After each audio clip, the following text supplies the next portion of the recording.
They say the quietest criminals are often the most dangerous. In late 2023, prosecutors described what they believe to be the largest drug importation and distribution conspiracy ever successfully prosecuted in England and Wales. What made it extraordinary wasn't flashy cars, masked men, or dramatic border jumps, but something ordinary, mundane, and everywhere: pallets of frozen chicken. At the centre of it was a man named Stephen Rayner, a warehouse supervisor from Leeds. He and a network of associates used routine frozen food logistics as a cover to import 15 tons of high-purity cocaine into the UK, concealed in standard boxes of frozen chicken. The estimated street value? £1.59 billion. This is the story of how the operation worked, who was involved, how it fell apart, and why it matters. The perfect cover.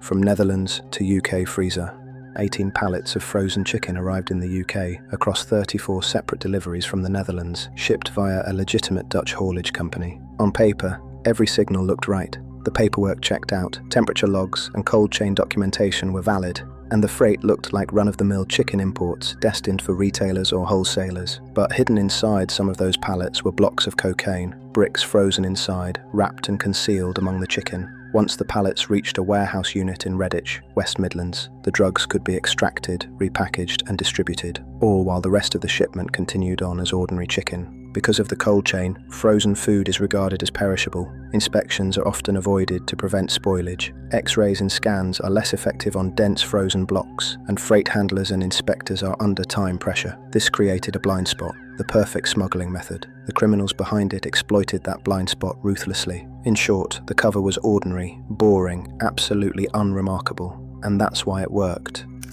The network, key players. This was a well-organised, compartmentalised operation. Each person had a specific role. Stephen Rayner, Leeds, mastermind, coordinating shipments, couriers and logistics. Cherie Ann Rayner, Leeds, assisted with storage and repackaging at her flat. Liam Harrington, Leeds, helped with storage and logistics. Megan Budden, Dewsbury, Ravensthorpe, courier and temporary stash house manager.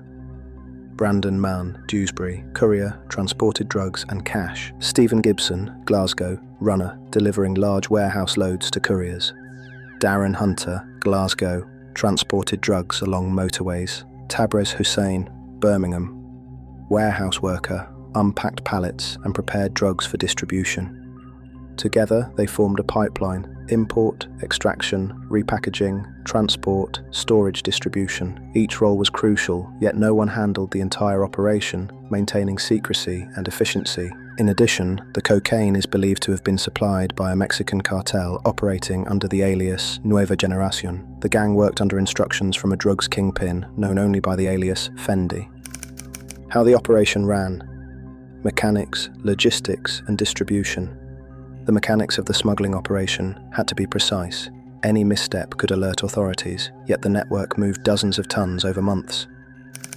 1. Importation and concealment. Frozen chicken pallets were imported from the Netherlands to the UK using a legitimate freight company, which was unaware of the hidden cargo. Between March 23rd and December 15th, 2022, the company delivered 34 shipments totaling 318 pallets. Inside selected pallets, cocaine bricks were buried deep beneath layers of frozen poultry. The cold chain and dense packaging made detection difficult. 2. Warehouse processing. Once at the Redditch warehouse, the concealed pallets were unloaded and stored. Warehouse workers, including Hussein, then unpacked the relevant boxes, extracted the cocaine, and repackaged it into holdalls or suitcases. Because the operation was staged inside a legitimate warehouse, the activity blended in. 3. Courier Transport. Couriers, including Gibson, Hunter, Mann, and Budden, transported loads nationwide. On one occasion, police intercepted a van belonging to Gibson, loaded with 75 kilograms of cocaine. On another, Hunter's car was stopped on the M6 motorway, with 40 kilograms concealed inside. 4. Local storage and redistribution. Some drugs were temporarily stored in safe houses, including the Flaxton Street flat used by the Rayner family and the Dewsbury stash house connected to Budden. From there, drugs would be distributed to local dealers. Authorities seized 311 kilograms of cocaine and 35 kilograms of methamphetamine from these homes. 5. Scale and capacity. Public statements estimate the total imported cocaine at 15 tons, with a street value estimate of £1.59 billion. That's hundreds, or even thousands, of kilograms per delivery on average, indicating a high-volume, industrial-style operation rather than small-batch smuggling. Collapse. How the network was exposed. No matter how carefully planned, even the best criminal enterprises can unravel, often because of a single breach or oversight. In this case, the unraveling began with a police raid. In September 2022, officers raided the flat on Flaxton Street in Beeston, Leeds, the Rayner Harrington home. Inside, they discovered a locked room containing cocaine, valued at approximately £14 million, and methamphetamine, worth about £5 million, along with cash, bank cards, and various paraphernalia used to prepare drugs for distribution. That seizure led to further inquiries. The regional organised crime unit covering Yorkshire and Humberside launched a detailed investigation combining traditional police work, surveillance, and intelligence analysis. They tracked freight shipments, monitored courier routes, inspected warehouse movements, and coordinated property searches.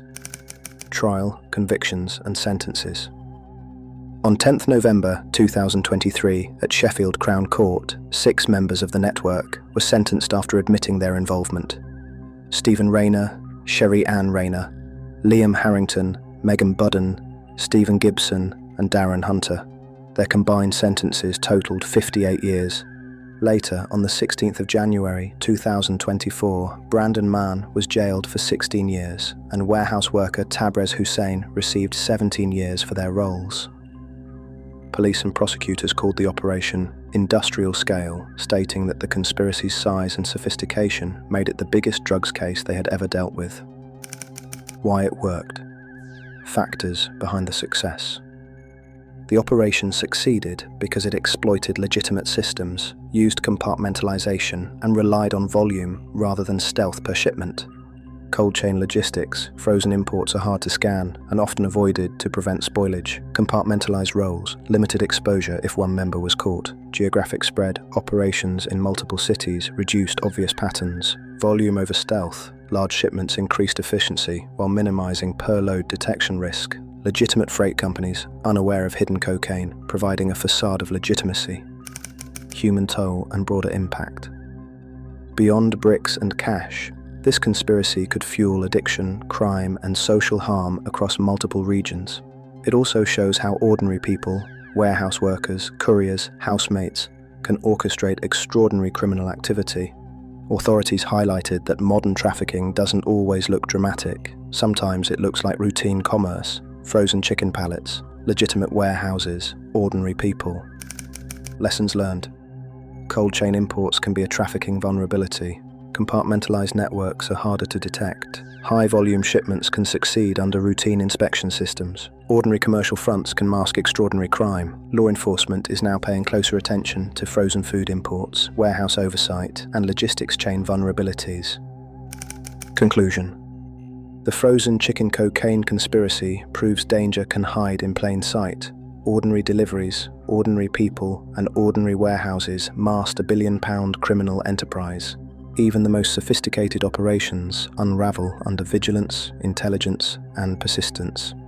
This case reminds us, the most dangerous crimes often look mundane. Sometimes all it takes is a freezer, a pallet, and a blind spot.